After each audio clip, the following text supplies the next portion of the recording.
Welcome back to Holistic Healing Savory Meals.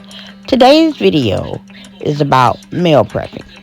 Meal prepping is good for diabetics and dialysis patients, especially for the people who do dialysis 3 times a week, and it saves money.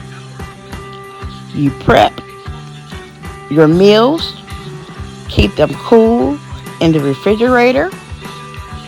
Find a market where they have fresh vegetables and meats and spices and other things that you may need to prep your meals.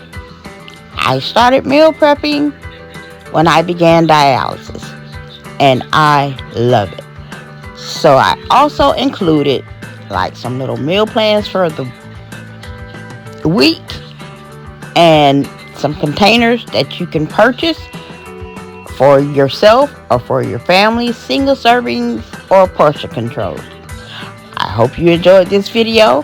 If you have any questions, please like, share, comment, and subscribe to Holistic Healing Savory Meal. See you in the next video.